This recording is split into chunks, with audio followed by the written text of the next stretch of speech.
یعنی جتنے بھی الفاظ ہیں یہ دراصل پیچھے ان کے کیا ہیں؟ حقیقتیں ہیں۔ روٹی ہے لفظ، اور اس کے پیچھے کیا ہے؟ روٹی ایک حقیقت ہے۔ بھینس ہے تو اس بھینس کے پیچھے ایک بھینس بالفعل حقیقی طور پر موجود ہے۔ اب روٹی کا لفظ سنیں تو روٹی تک پہنچے، اچھا روٹی تک اگر پہنچ جائے لیکن اسے کھائیں نہیں، یا کھائیں اور ساتھ ہی اس کو نکالتے چلے جاؤ، بد پرہیزی دوائی لی اور اوپر سے بد پرہیزی شروع کر دی، تو یعنی لفظ ہوگا تو لفظ کے پیچھے معنی ہوگا، معنی کو حاصل کرنا ہوگا، حاصل کرنے کا کوئی طریقہ ہوگا، اس کا کوئی مقصد ہوگا، کوئی طریقے کا، ان تمام مراحل کو طے کرنا جو ہے وہ کیا ہے؟ تدبر ہے۔ تو آپ نے الفاظ الہی کو لینا ہے، سب سے پہلے الفاظ الہی سے معنی کو لینا ہے، معانی سے مقاصد کو لینا ہے، مقاصد سے طریقہ کار کو لینا ہے، اور طریقہ کار سے میں جن جن چیزوں سے پرہیز کرنے کو کہا جائے ان کو پرہیز کرنا، ان سے پرہیز کرنا ہے، اور جن کو اڈاپٹ کرنے کو کہا گیا ان کو اڈاپٹ کرنا ہے۔ یہ تمام مراحل جو ہیں یہ طے ہوں گے تو کیا ہوگا؟ تدبر۔ اب اس کے ساتھ 47 24 دیکھیں، 47 24 سورہ محمد آیت نمبر 24۔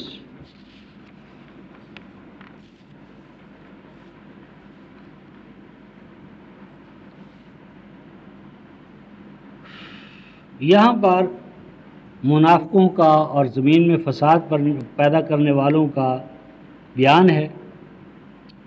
یہ فہل عصیتم ان تولیتم ان تفسدوا فی الارض وتقطعوا ارحامکم اولئک الذین لعنهم اللہ فاصمهم واعمی ابصارهم افلا یتدبرون القرآن ام علی قلوب اقفالها۔ فرمایا کیا ایسا تو نہ ہوگا، منافقوں سے ذکر ہے کہ اگر تمہیں اقتدار مل جائے، تولیتم کے دو معنی، ایک تو اقتدار مل جائے اور دوسرا بیک آؤٹ ہو جاؤ، کہ اگر تمہیں اقتدار مل جائے یا تم بیک آؤٹ ہو جاؤ تو پھر کیا ہوگا کہ زمین میں فساد برپا کرنے لگو اور اپنے بھائی بندوں کو ٹکڑے ٹکڑے کرنے لگو۔ یہی وہ لوگ ہیں کہ جو اللہ کی لعنت میں آئیں گے، اور اللہ کی لعنت میں آنے والی قوم کون ہوتی ہے؟ فَأَصَمَّهُمْ وَأَعْمَى أَبْصَارَهُمْ، جن کے کان کلمہ حق کو نہیں سنتے اور جن کی آنکھیں اللہ کی آیات کو نہیں دیکھتی۔ اللہ کی آیات کو نہ دیکھنا اور اللہ کی آیات کو نہ سننا یہ ملعون قوم کی پہچان ہے۔ آگے کیا فرمایا؟ افلا یتدبرون القرآن، یہی ملعون قوم کہ جن کی آنکھیں آیات نہیں دیکھتی اور کان آیات نہیں سنتے، یہی وہ لوگ ہیں جو قرآن پر تدبر نہیں کرتے۔ افلا یتدبرون القرآن، یہ لوگ وہ ہیں جو قرآن پر تدبر نہیں کرتے۔ ام علی قلوب اقفالها، تو کیا تدبر اس لیے نہیں کرتے کہ انہوں نے اپنے دماغوں پر تدبر نہ کرنے کے تالے چڑھا لیے؟ یعنی فیصلہ کا جیسا تالا لگ جائے تو وہ بند ہو جاتا ہے، تو انہوں نے فیصلہ کر لیا کہ ہم نے تو تدبر کرنا ہی نہیں۔ تو یہ تدبر فی القرآن اگر ترک ہو جائے تو قوم میں نفاق آئے گا اور قوم میں فتنہ ارتداد پیدا ہوگا۔ اور پھر 23-68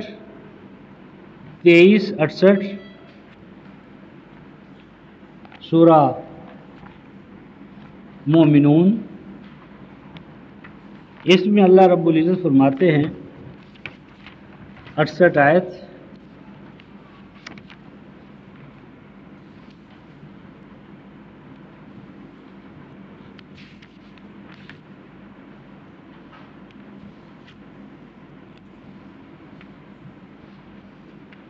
یہ بہت لمبا مترفین کا بیان ہے۔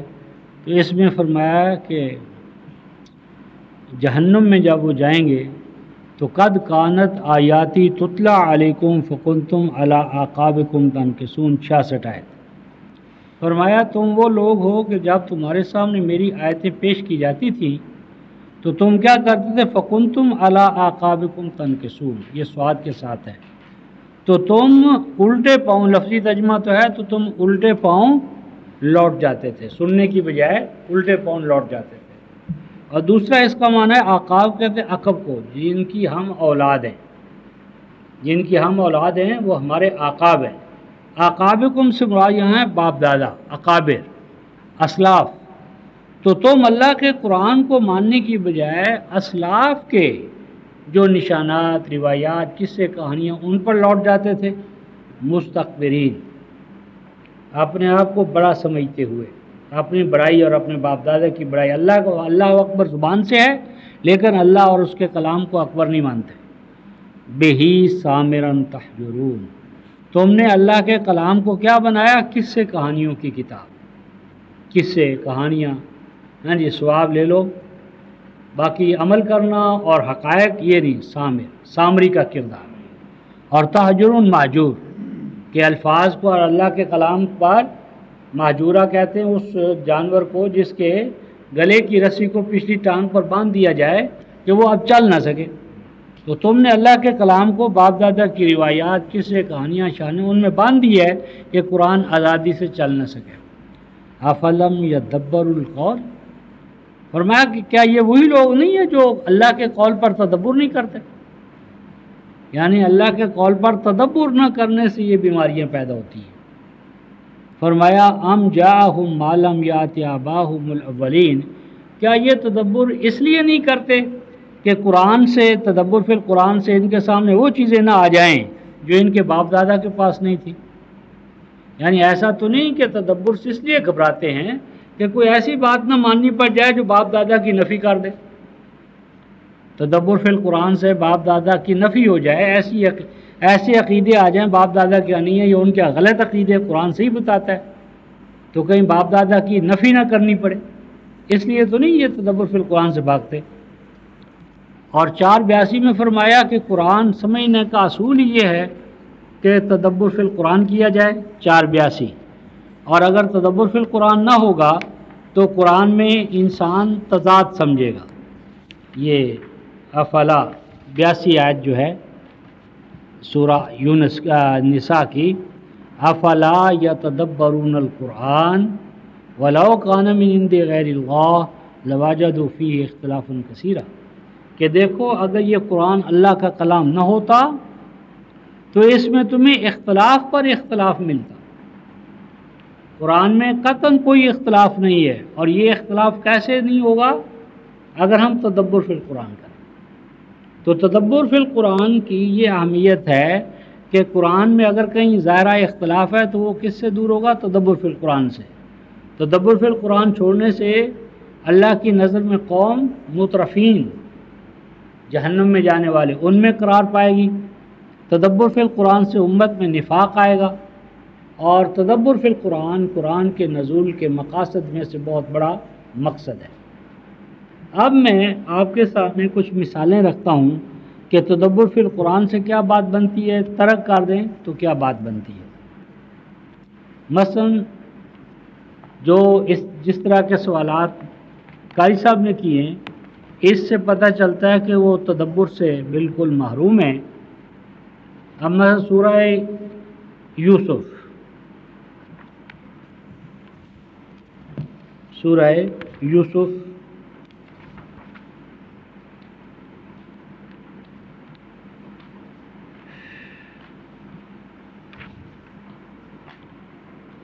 سورہ یوسف آیت نمبر 80،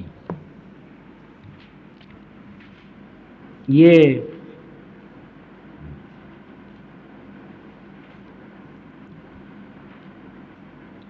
آیت یہ ہے فَلَمَّا اسْتَيْأَسُوا مِنْهُ خَلَصُوا نَجِيًّا۔ سیدنا یوسف علیہ السلام کے جو بھائی تھے انہوں نے اپنے بھائی بنیامین کو، جس سے نام بنیامین آیا ہے، اور ہم یہ جو بنیامین کا نام لے رہے ہیں تو یہ قرآن میں نہیں ہے، تو لوگوں کے ہاں وہ بنیامین کے نام سے معروف ہے۔ اگر کوئی کہتا ہے نام نہ لو تو ہمارے لیے کوئی مسئلہ نہیں ہے، ہم نہیں لیتے نام، نام کا لینا یا نہ لینا کوئی مسئلہ نہیں ہے۔ اگر وہ مسئلہ ہوتا تو قرآن اس کا ذکر کرتا۔ تو جب وہ مایوس ہو گئے کہ اب یہ تو چھوٹنے والے نہیں ہیں، تو انہوں نے ایک خصوصی کمیٹی بلائی اپنے بھائیوں کی، اور مشاورت کی کہ اب بھی کیا کرنا چاہیے۔ تو ان کا قال کبیرہم، ان کے بڑے نے ان سے کہا کیا تمہیں معلوم نہیں کہ تمہارا باپ تم سے اس مسئلے میں عہد و پیمان لے چکا ہے، اور اس سے پہلے تم یوسف کے حوالے سے بھی ایک زبردست کوتاہی کر چکے ہو۔ اس کو جب باپ سے لیا تھا تو کہا تھا کہ ہم اس کی حفاظت کریں گے، لے کر آئیں گے، تو اب جاؤ تم، میں تو یہ جگہ چھوڑنے والا نہیں ہوں، یا تو باپ مجھے اجازت دے کہ تم آ جاؤ، بری و ذمہ ہو، یا کوئی اور صورت پیدا ہو جائے اور تم اپنے باپ کے پاس جاؤ، ارجعوا الی ابیکم، باپ کے پاس جاؤ اور کہو کہ ابا جان آپ کے بیٹے نے چوری کی ہے، اور ہم تو وہی جانتے ہیں جو کچھ ہمارے سامنے ہوا، وما كنا للغیب حافظین، اور ہم نہیں جانتے کہ اس کے بیک گراؤنڈ میں کیا بات ہے کیا نہیں ہے۔ اب یہ بات جو ہے رفقہ محترم آیت نمبر 81 تک 80-81 میں جو آ رہی ہے، یہ کہاں کی بات ہو رہی ہے جاؤ بھائی؟ مصر کی، کیونکہ وہ مصر میں گئے اناج اور غلہ لینے کے لیے، اور مصری میں یہ بات ہو رہی ہے۔ اب اس کے بعد آیت 81 میں کیا آ رہا ہے؟ 82 میں وَاسْأَلِ الْقَرْيَةَ الَّتِي كُنَّا فِيهَا وَالْعِيرَ الَّتِي أَقْبَلْنَا فِيهَا وَإِنَّا لَصَادِقُونَ۔ اب یہ وَاسْأَلِ الْقَرْيَةَ کون کہہ رہے ہیں؟ کون کہہ رہے ہیں؟ بھائی کس کو کہہ رہے ہیں؟ تو باپ تو زیر بحث ہی نہیں ابھی آیا۔ ہاں یعنی ابھی تو بات مصر کی ہو رہی ہے کہ وہ مصر تھے، انہوں نے کہا ارجعوا الی ابیکم، باپ کے پاس جاؤ، ہیں؟ ہاں وہ تھے کنعان، موجودہ جو عراق یا شام ہے۔ ارجعوا الی ابیکم، واپس جاؤ اپنے باپ کے پاس اور اسے یوں کہو یہ جو بات ہے۔ اب یہاں پر حافظین کے بعد یہ انڈرسٹوڈ ہے کہ وہ چلے گئے، فیصلہ ہو گیا، فیصلے کے نتیجے میں وہ چلے۔ اب چلنے پر وہ کتنے دن ان کو لگے؟ اس دور میں گدھوں پر، گھوڑوں پر، خچروں پر، اونٹوں پر سفر ہوتا تھا اور قافلے کی شکل میں چلتے تھے کاروان۔ تو وہ چلے، وہ پھر چل کر کہاں آئے؟ باپ کے پاس آئے۔ باپ کو انہوں نے سارا معاملہ بتایا بھی یہ معاملہ ہو گیا ہے۔ تو اب وہ باپ یقین نہیں کرتا، باپ یقین نہیں کرتا تو بیٹے اس کو کہتے ہیں وَاسْأَلِ الْقَرْيَةَ، آپ جا کر بستی سے پوچھیں۔ تو کیا بستی بولا کرتی ہے؟ اور بھائی وہ کہہ رہے ہیں بستی سے جا کر پوچھ لیں، تو بستی کی زبان ہوتی ہے، لفظ تو بول رہے ہیں بستی کا، اور مراد کون ہے؟ اہل القریہ، مراد کیا ہے؟ بستی والے۔ اور اگر قاضی صاحب کی دلیل لے لے تو کہیں نہیں جو اس دور میں بستیاں بولتی ہوں گی، یا نبی بستیوں سے بات کر سکتے ہوں گے، ان کا معجزہ ہو، یعنی جو منطق ان کی ہے اس منطق سے کوئی بعید نہیں کہی نبی کے لیے بستی بول سکتی تھی۔ لیکن آگے فرمایا التی کننا فیہا، اس بستی سے پوچھو جس میں ہم رہے ہیں، یعنی یہاں بستی سے مراد وہ کیپٹل سٹی ہے جہاں پر یہ بھائی غلہ لینے کے لیے گئے تھے مصر میں۔ اور پھر فرمایا والعیر التی اقبلنا فیہا، عیر آریت، جو آریت یعنی کرائے پر جو سواریاں چلتی ہیں، مراد اونٹ، گدھے، گھوڑے، اور مراد یہاں بھی اہل العیر ہے یعنی قافلے والے، ان سے پوچھو التی اقبلنا فیہا، جن کے ساتھ ساتھ ہم آئے ہیں، وَإِنَّا لَصَادِقُونَ، ہم بالکل سچے ہیں، ہمارے اس بیان میں کوئی جھوٹ نہیں ہے۔ اب دیکھیے یہ جو ہم نے کہا تھا کہ یہ مصر کی بات نہیں ہے، کنعان کی بات ہے، آگے دیکھیے کیا قرآن کہتا ہے قَالَ بَلْ سَوَّلَتْ لَكُمْ أَنفُسُكُمْ أَمْرًا فَصَبْرٌ جَمِيلٌ عَسَى اللَّهُ أَن يَأْتِيَنِي بِهِمْ جَمِيعًا إِنَّهُ هُوَ الْعَلِيمُ الْحَكِيمُ۔ قَالَ، کہا، کس نے کہا؟ باپ نے۔ باپ نے کہا، کیا کہا؟ سَوَّلَتْ لَكُمْ أَنفُسُكُمْ أَمْرًا، یہ بھی تمہاری گھڑی ہوئی بات ہے، میں اس کو بھی نہیں مانتا، لیکن صبر جمیل سے کام لوں گا۔ میں امید کرتا ہوں کہ اللہ بنیامین کو بھی اور یوسف کو بھی اور بڑے بیٹے کو بھی جو اب رک گیا ہے، یہ سب کسی نہ کسی طرح میرے پاس آئیں گے، وہ علم والا، حکمت والا ہے، یعنی ان کو اس کے پیچھے کچھ اور نظر آیا۔ اب دیکھنا یہ ہے کہ یہ جو دو آیتیں آپس میں ملی ہوئی ہیں، ان میں زمانی کتنا بود ہے؟ زمانی کتنا بودھ ہے، اور وہ قرآن ساتھ ساتھ ان کو بیان کر رہا ہے، تو یہ بودھ کس طرح سمجھ میں آئے گا؟ تدبر فی القرآن سے۔ اگر تدبر فی القرآن کریں گے تو بات کو سمجھیں گے، اگر تدبر فی القرآن کا پلہ یا پتہ کاٹ دیا تو سمجھ نہیں سکیں گے۔ اب ایک اور مثال، 51 سورہ، سورہ ذاریات،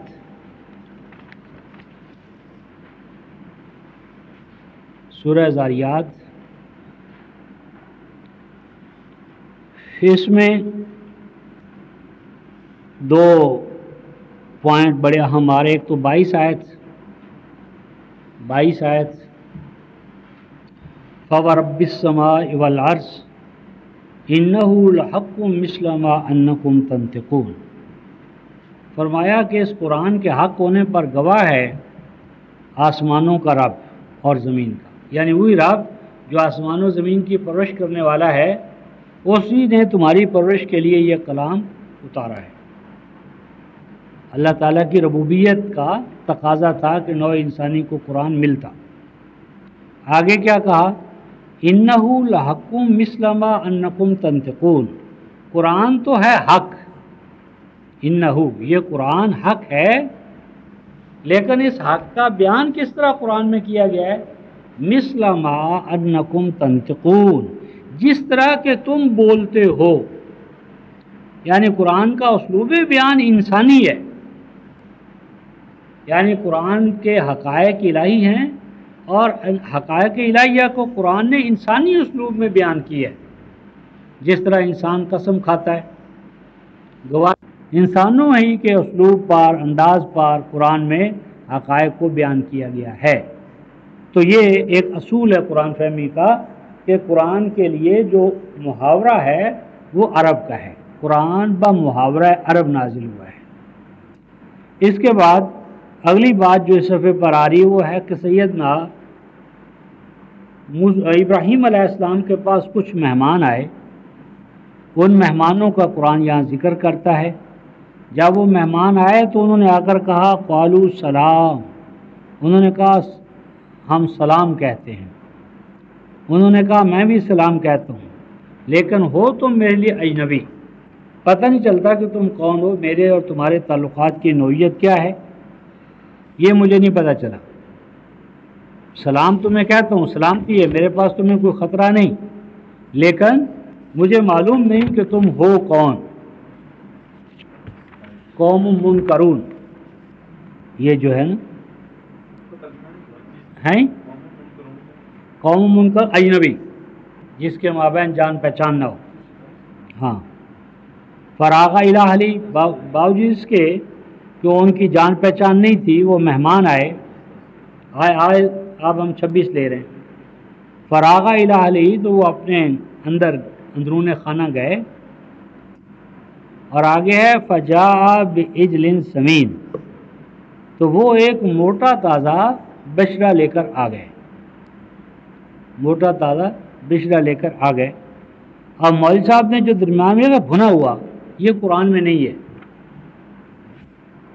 بھنا ہوا یہ قرآن کا لفظ نہیں ہے، قرآن میں تو ہے بعجل سمین، موٹے تازے بچڑے کو لے کر آ گئے۔ فقربہ الیہم، انہوں نے اس موٹے تازے بچڑے کو ان کے قریب کیا۔ قال الا تاکلون، کہنے لگے تم اسے کھاتے کیوں نہیں ہو، کھاؤ اس کو۔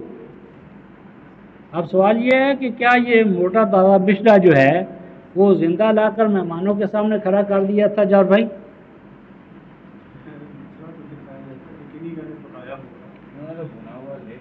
یہ نہیں بھنا ہوا تو انہوں نے اپنی طرف سے داخل کیا، قرآن میں نہیں ہے، یعنی لفظ یہ کیا ہے کہ بھئی انہوں نے آ کر کہا کھاتے کیوں نہیں، کھانے کا لفظ قرینہ ہے کہ انہوں نے اس کو ذبح کیا، پکایا، اور پکانے کے بعد انہوں نے زمین پر تو نہیں ڈال دیا ہوگا، لازمی بات ہے جو ان کے پاس دسترخوان کے جو آداب تھے، ظروف تھے، برتن تھے، یعنی برتنوں میں انہوں نے اس کو رکھا ہوگا، پلیٹوں میں چنا ہوگا، دسترخوان پر رکھا ہوگا، پھر کہا ہوگا بھی آؤ اس کو کھاؤ، لیکن ان میں سے کوئی چیز لفظوں میں بیان نہیں ہوئی۔ ہاں ہم کہہ سکتے ہیں کہ بھئی کیسا بتائیں کہ ہو سکتا ہے وہ زندہ ہی لا کر کھڑا کر دیو،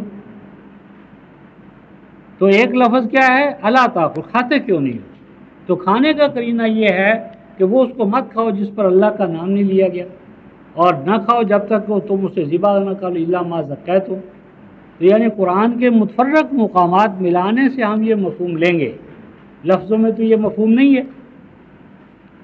تو اسی طرح قاری صاحب کو اربعۃ اشہر و عشرہ یعنی 4 ماہ اور 10، میں اگر کسی کو کہوں بھائی تم نے مجھے 309 دینے ہیں، 309، میں نے کتنے پیسے تمہیں دے، تم کہہ دو 350، کتنے روپے آپ لیں گے؟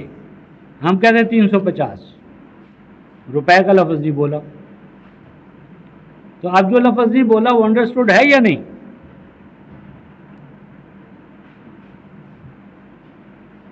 یعنی 350 روپے نہیں میں بولتا، تو اب 350 روپے ہی ہوں گے، من تو نہیں ہوں گے، اشرفیاں تو نہیں ہوں گی۔ یعنی جو موقع محل ہوتا ہے وہ قرینہ ہوتا ہے، اور اس قرین بہرحال یہ اس لیے مثال دی تھی کہ یہاں پر قرآن نے فَبِعِجْلٍ سَمِین، موٹا تازہ بشرا لے کر آ گئے۔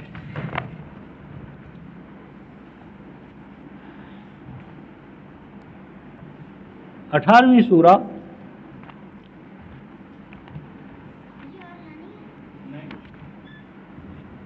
سورہ الکہف،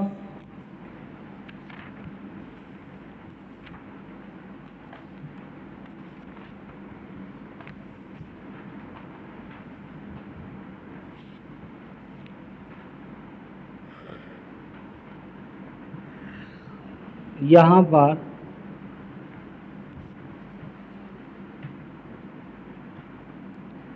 یہ 67 آیت ہے، یہ کیا ہے؟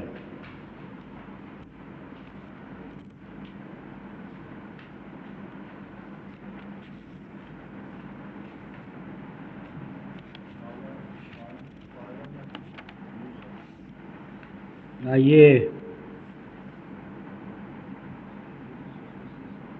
ہیں 77 آیت کے 1877، ہاں فَانْطَلَقَا حَتَّىٰ إِذَا أَتَيَا أَهْلَ قَرْيَةٍ، وہاں سے چل پڑے یہاں تک کہ ایک بستی والوں کے پاس آئے، اور آ کر انہوں نے ان سے کھانا طلب کیا، انہوں نے انکار کر دیا کہ وہ ان کو مہمان بنائیں۔ 77 انکار کر دیا۔ فَوَجَدَ فِيهَا جِدَارًا، تو ان دونوں نے وہاں پر ایک دیوار پائی، دیوار، اور دیوار کے بعد قرآن کہتا ہے یُرِیدُ أَن يَنقَضَّ، لفظی ترجمہ کیا ہے؟ وہ دیوار ارادہ کر رہی تھی کہ گر جائے، یُرِیدُ، وہ دیوار ارادہ کر رہی تھی۔ تو سوچنے والی بات ہے، کیا دیوار بھی ارادہ کرتی؟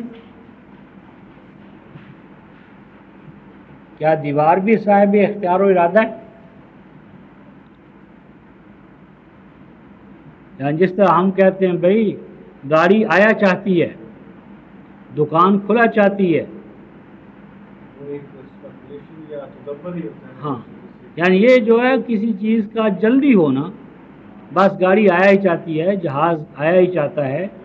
تو اب یہاں پر جو چاہنے کا لفظ ہے وہ ہم گاڑی یا جہاز کے لیے بول رہے ہیں، حالانکہ وہ تو بے اختیار ہے، بے ارادہ ہے۔ تو یہ بھی کیا ہے؟ یہ زبان کا روزمرہ ہے، محاورہ ہے۔ اب یہاں قرآن یرید ان ینقض، قریب تھا، ارادہ کر رہی تھی دیوار کہ بس گر پڑے، یعنی گر جانے کا ارادہ کر رہی تھی۔ یعنی اب لفظ ارادہ ہے جو صاحب اختیار و ارادہ کے لیے استعمال ہوتا ہے، لیکن قرآن بے جان دیوار کے لیے وہ لفظ استعمال کر رہا ہے۔ 293 دیکھیں سورہ البقرہ.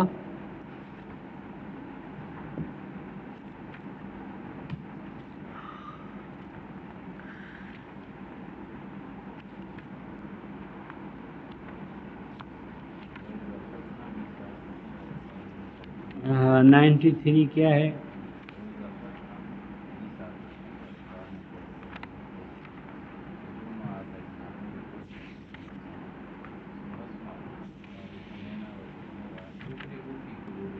ہاں اشربوا فی قلوبہم العجل. اچھا جی، تو اب یہاں پر قرآن یہ کہہ رہا ہے کہ جب ہم نے تم سے معاہدہ کیا، اذا اخذنا میثاقکم، جب ہم نے تم سے عہد لیا،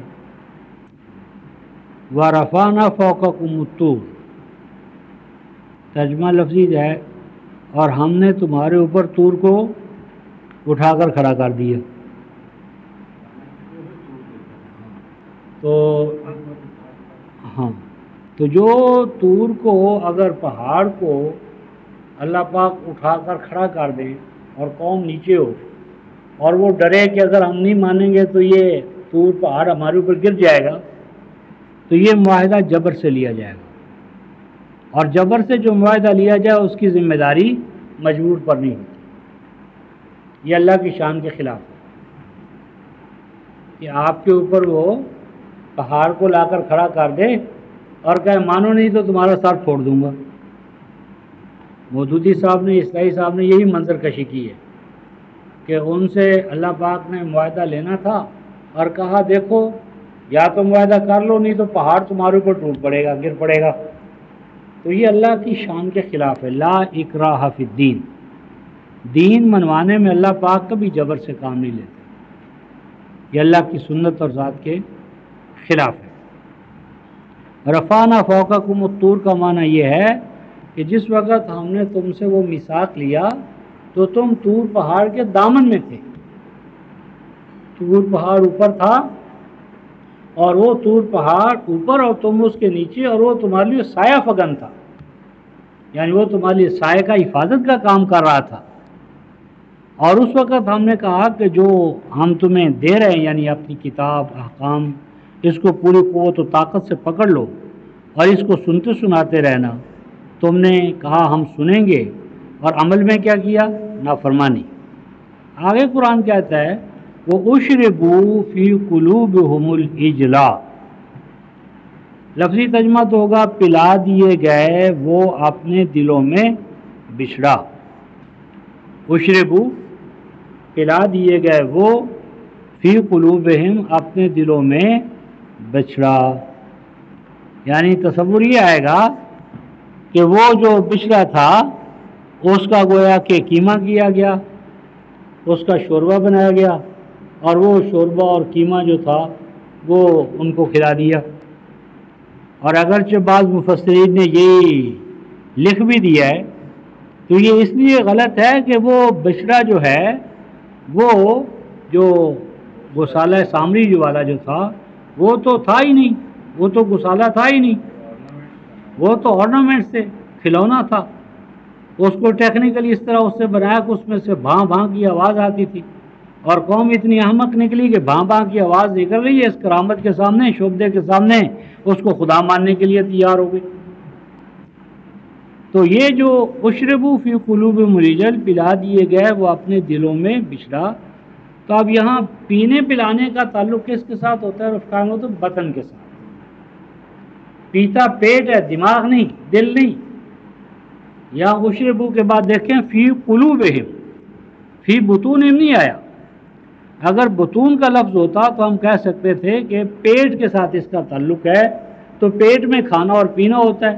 لیکن یہاں قرآن فی قلوبہم کہتا ہے تو دلوں کے اندر جو چیز پلائی جاتی ہے وہ کیا ہوتی ہے؟ محبت ہوتی ہے، محبت، عقیدت. تو یہاں قلوب کے ساتھ پلانے کا جو تعلق ہے وہ محبت ہے، یعنی ان کے اندر گوسالہ پرستی کی محبت جو تھی وہ رچ بس گئی.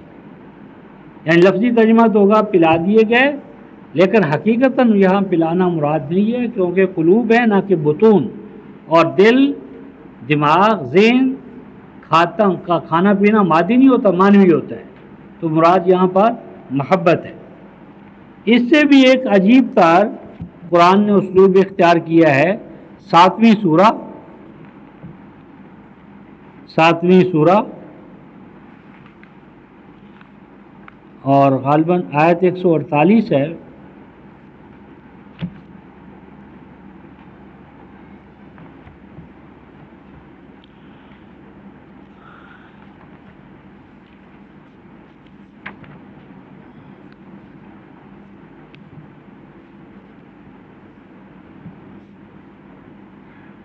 آیت 148 وَاتَّخَذَ قَوْمُ مُوسَىٰ مِن بَعْدِهِ مِنْ حُلِّيِّهِمْ عِجْلًا جَسَدًا لَهُ خَوَارٌ۔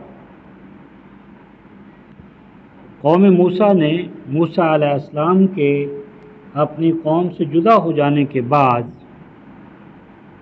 اپنے زیوروں سے، من حلیہم، اپنے زیوروں سے بنا لیا ایک بچھڑا، عجلن، اور وہ بچھڑے کا ڈھانچہ تھا، بچھڑا نہیں تھا، عجلن جسدن، بچھڑا بنایا، کیا ڈھانچہ ہی ڈھانچہ تھا بچھڑے کا، لہو خوار، اور اس میں سے بھاں بھاں کی آواز نکلتی تھی۔ قرآن کہتا ہے کہ انہوں نے اس کو خدا تو بنا لیا، لیکن اس بار اولم یرا، انہوں نے کیوں نہ سوچا، انہو لا یکلمہم، کہ نہ تو وہ ان سے کلام کرتا ہے، ولا یہدیہم سبیلا، اور نہ ان کو راستہ بتاتا ہے۔ یعنی خدا کا، اللہ کا ایک ہم سے جو ماننے کا تقاضا کیا ہے کہ وہ اپنے بندوں سے کلام کرے اور اپنے بندوں کو مشکلات سے نکالے، ان کی رہنمائی کرے۔ آگے کیا فرمایا، وَلَمَّا سُقِطَ فِي أَيْدِيهِمْ وَرَأَوْا أَنَّهُمْ قَدْ ضَلُّوا قَالُوا لَئِن لَّمْ يَرْحَمْنَا رَبُّنَا وَيَغْفِرْ لَنَا لَنَكُونَنَّ مِنَ الْخَاسِرِينَ۔ سُقِطَ فِي أَيْدِيهِمْ، کیا ترجمہ کیا انہوں نے؟ اب دیکھو، سوکیتا کا معنی سقط کہتے گر جانا، سقوط ڈھاکہ نہیں سنا آپ نے؟ سقوط ڈھاکہ، سقوط کا معنی گر جانا، ڈھہ جانا۔ لفظی ترجمہ تو ہوگا لما سوکیتا فی ایدیم، جب گر پڑی، ڈھہ گئی کوئی چیز ان کے ہاتھوں میں۔ سوکیتا فی ایدیہم، جب گر پڑی کوئی چیز ان کے ہاتھوں میں۔ اب یہاں سوکیتا فی ایدیہم جو ہے یہ عربی زبان کا محاورہ ہے۔ اردو میں ہم کہتے ہیں ہاتھوں کے لالے اڑ گئے، لالے پڑنا یا لالے اڑ جانا، طوطے اڑ جانا۔ طوطے اڑنا محاورہ ہے یا نہیں؟ طوطے اڑنا کیا معنی؟ یعنی طوطے اڑ جانے کا معنی یہ ہے کہ جو خبر دینے والا تھا، جس کی بولی سنی ہوئی، اڑ گیا، ہاتھ کے طوطے اڑ گئے۔ یعنی ہاتھ میں آدمی نے سکھایا ہوتا ہے طوطے کو، اور وہ طرح طرح کی بولیاں بولتا ہے، وہ سن کر بھی خوش ہوتا ہے اور دائیں بائیں بھی اس کو داد ملتی ہے۔ اور اگر ہاتھ میں بٹھایا ہوا طوطا اڑ گیا تو کیا ہوا؟ ذلت، ندامت، ناکامی، نامرادی۔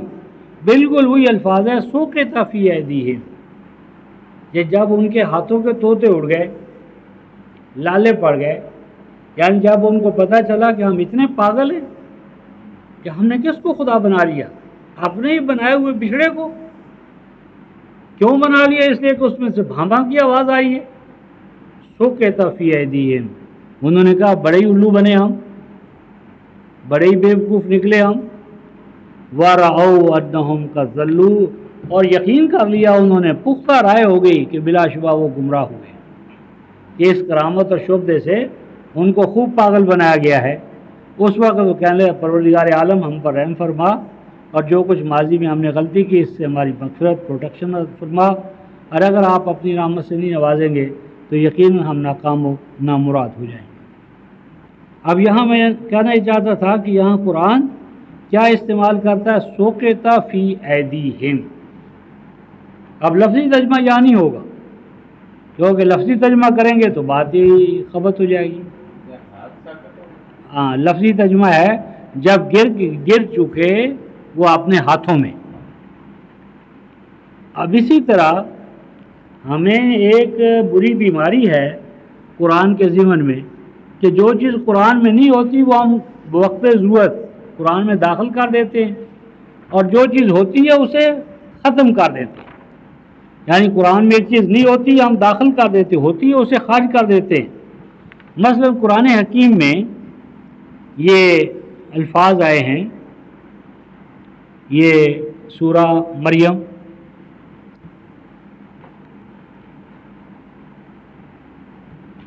سورہ مریم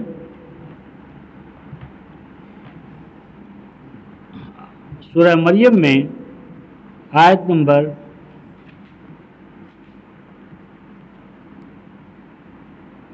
یہ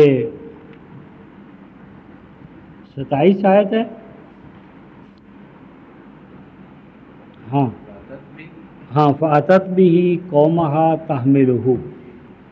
یہ اگر آپ شاہ رفیع الدین اور شاہ عبد القادر کا ترجمہ لیں گے اور شاہ اشرف علی تھانوی اہل روایات، تو اس کا ترجمہ کرتے ہیں وہ ان کو مسیح کو گود میں اٹھا کر لائی۔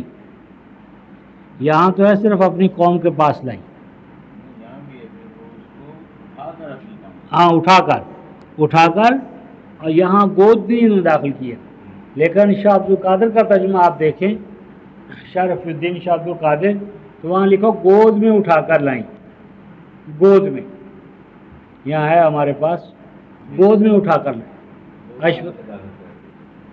اب وہ چونکہ وہ قرآن میں تو نہیں ہے، لیکن مولوی صاحب نے اس کو معجزہ بنانا ہے۔ معجزہ کیسے بنے گا اگر گود میں نہیں ہوگا اور گود میں کلام نہیں کرے گا بچہ؟ تو کسی نے کہا دو کیا 4 روٹیاں، انہوں نے کہا 4 تو صحیح ہے، روٹیاں کہاں سے؟ انہوں نے کہا مجھے بھوک لگی ہے، تو بھوک ہے مجھ سے 4 کے بعد روٹیاں کہلوایا۔ تو اسی طرح تحملہ کا معنی گود میں اٹھا کر لائیں، یہ ہمارے قدیم مترجمین نے کیا تھا، یہ اور ایک جو اور دوست بزرگ ہے جنہوں نے گود کا لفظ حذف کر دیا۔ اب ایک مقام 27 دیکھیں، ہاں سورہ نمل،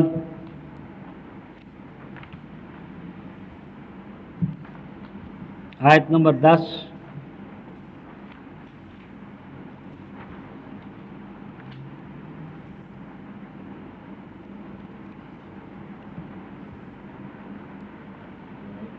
ہاں وَأَلْقِ عَصَاکَ، اور لفظی ترجمہ تو ڈال دے اپنے عصا کو، لاٹھی کو۔ فَلَمَّا رَآهَا تَهْتَزُّ، جب دیکھا انہوں نے، موسیٰ نے، اس عصا کو، آگے کیا ہے؟ تہتز، گویا وہ ہل رہا ہے، حرکت کر رہا ہے، اہتزاز ہے اس میں۔ آگے کأنہا جانن، کأنہا جانن، گویا کہ وہ سانپ ہے۔ اب یہاں لفظ ہے کأنہا، گویا کہ۔ اب بتائیں وہ سانپ تھا؟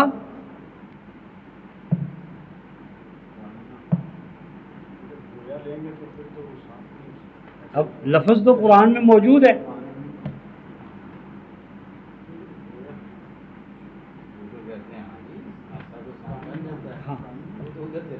لیکن قرآن کہتا ہے وہ تو سانپ نہیں تھا، سانپ کی طرح تھا۔ اب قرآن کہتا ہے کاننا، گویا کہ وہ سانپ تھا، لیکن ہماری امت کے دیوبندی، بریلوی، اہل حدیث سب کہتے نہیں وہ تو سانپ بن گیا تھا۔ یعنی لفظ کانہا موجود ہے اور اس کے باوجود وہ ذہن میں قائم ہی نہیں ہوتا۔ معجزہ پرستی نے اس حد تک ذہن کو معوف کر دیا ہے کہ موجود لفظ غائب، اور وہاں پر موجود لفظ نہیں ہے گود، اور داخل کر دیا۔ یعنی موجود نہیں ہے داخل کر دیا، موجود ہے اور غائب کر دیا۔ ذہنوں سے صدیوں سے ذہن بن گیا نہیں صاحب وہ تو واقعی یہی تھے، ہم کیسے مان لیں کہ وہ سانپ نہیں بنا تھا۔ اب 74 سورہ دیکھیں، سورہ مدثر،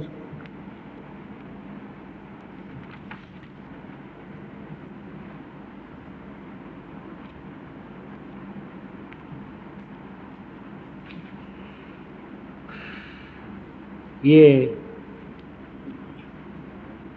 74 سورہ کی آیت 50 اور 49، فَمَا لَهُمْ عَنِ التَّذْكِرَةِ مُعْرِضِينَ كَأَنَّهُمْ حُمُرٌ مُّسْتَنفِرَةٌ فَرَّتْ مِن قَسْوَرَةٍ۔ فَمَا لَهُمْ عَنِ التَّذْكِرَةِ مُعْرِضِينَ، ان کو کیا ہو گیا ہے کہ یہ قرآن، تذکرہ قرآن کا نام ہے، کہ یہ قرآن سے کنی کترا رہے ہیں، روح گردیں بھاگ رہے ہیں۔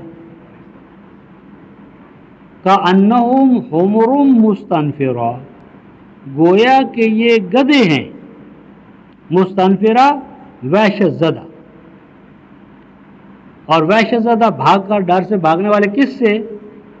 فرت من قسورہ، قسورہ کہتے ہیں شیر ببر، شیر ببر سے جس طرح گدھے بھاگتے ہیں، کوئی شیر کے سامنے گدھا کھڑا نہیں ہوتا۔ اب یہاں قسورہ کس کو کہا ہے؟ قرآن کو، اور گدھے کن کو کہا ہے؟ قرآن سے بھاگنے والوں کو۔ تو سوال یہ کہ کیا قرآن واقعی شیر ہے؟